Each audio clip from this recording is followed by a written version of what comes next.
You been reading some old letters. You smile. Oh, what's up, y'all? So before the video starts, I just wanted to say this is going to be a non-spoiler review. So if you don't want to hear spoilers, don't worry, ain't no spoilers in here. But if you want to hear spoilers, then let me know in the comment section, and I might do a spoiler video. Okay, bye. DC.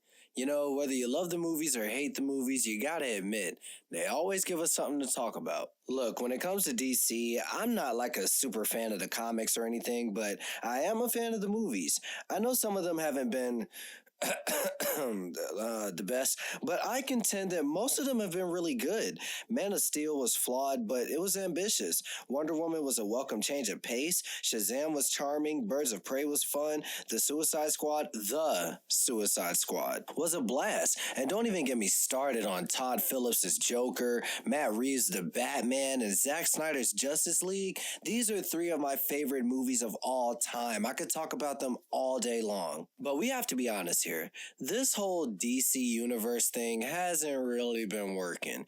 Even I have to admit, the recent output has been disappointing. Black Adam, for as long as it took to come to light, spent so much time trying to be a cool movie that it kind of forgot to be a good movie. And as far as Shazam Fury of the Gods, talk about a mediocre follow up. People tried to give this a pass because, you know, it's just a fun family movie. To which I say, if the movie really is so fun, how come y'all ain't go see it? And look, don't get it twisted. I didn't hate these movies. I thought Black Adam had some cool action, and you know, I like Dwayne in the role. I thought Shazam had some funny, charming moments. I mean, it wasn't like the worst thing in the world. It's just super mid. But hey, despite all of this, my excitement for The Flash never wavered. Andy Muschietti is the director for this one, which is only good news for me. Not only is Mama one of the best horror films of the 2010s, but I'm one of the few people that loves the 2017 version of it and the sequel. It was bonkers. It was disturbing. It was ambitious. It was right up my alley. As far as Ezra Miller goes, I haven't seen them in much, but I do like their portrayal of Credence in the Fantastic Beasts films, and I like them as Barry Allen, specifically in Zack Snyder's cut of Justice League. Now, of course, the other players in the story got me interested as well. Michael Keaton's Batman, Ben Affleck's Batman, Sasha Cal's Supergirl, Michael Shannon's Zod from Man of Steel. What the shit? I never thought we'd see this character again. So yeah, although it took a long time to get here, the Flash is finally upon us. And it's really good. I love this movie, guys. Oh my god. So what's the story here? Well, Barry Allen is not happy right now. His mom is still dead. His dad is still in prison because the cops think he killed her, and Barry just wants to set things right. So he decides to go back in time and save his mother.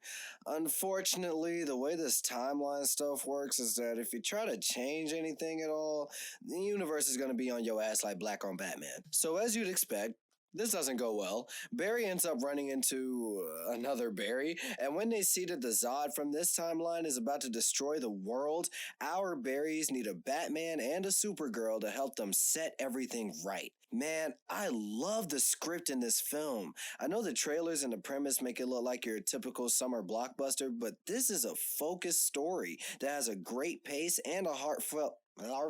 What I'm trying to say is, I'm always nervous going into these multiverse stories because while I love cameos and fan service and all that other jazz, I never want that stuff to overshadow the characters. Thankfully, Barry Allen is front and center, and the story gives the other characters room to move without sacrificing its main protagonist. Speaking of the main protagonist, Ezra's performance as Barry is their best outing as this character. Period. I love seeing actors play double roles. It's very exciting to see them portray the same person as two different people. But even setting that to the side, Ezra just sells this character for me. The awkwardness, the anxiety, the care for his parents, all of this is very well written, but it's Ezra's performance that brings it home. I loved all the other characters too. Keaton's Batman and Cal's Supergirl are welcome additions. The actors do a great job and they definitely get plenty of time to shine. Shannon as Zod was awesome in 2013 and he's just as awesome here. Now, I'm warning y'all. He's not in the movie like that. It's even a little weird to call him the main antagonist because if he ain't in an action scene, he probably ain't on the screen. But man, when he was there, he was 3000% badass. It's also nice to see Affleck's Batman and Jeremy Irons as Alfred again. They've always been a couple of my favorites in the DCEU, so seeing them in this was a treat. Now let's talk direction. Andy really put his foot in this one. He's such a creative director. Not only are the big set pieces expertly crafted, but the quieter character moments are always engaging. They're given the room to breathe while not overstaying their welcome. And you know what I love the most? Some of these scenes are just straight up strange. There's a lot of weird effects, odd camera angles, and uncanny situations. Bruh, one of the berries gets their tooth knocked out of their mouth into the mouth of the other berry.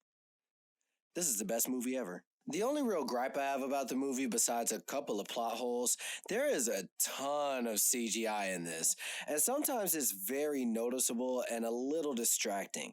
There's a scene near the beginning with some computer-generated babies. Dude, I started getting PTSD flashbacks to that Hellspawn from Twilight, man. I was sitting there like, kid, bro, what is going on? That sequence and so many others was so fun. And you know what? That's the thing.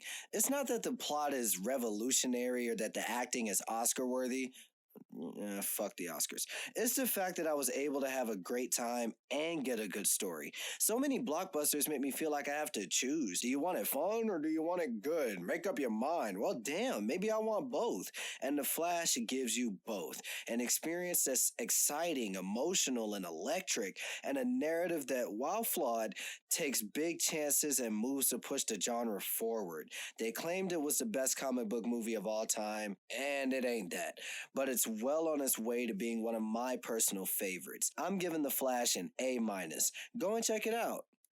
Unless you don't want to, ain't nobody forcing you. But that's all I got. Like I said at the beginning, if y'all want to see a spoiler discussion, hit me in that comment section.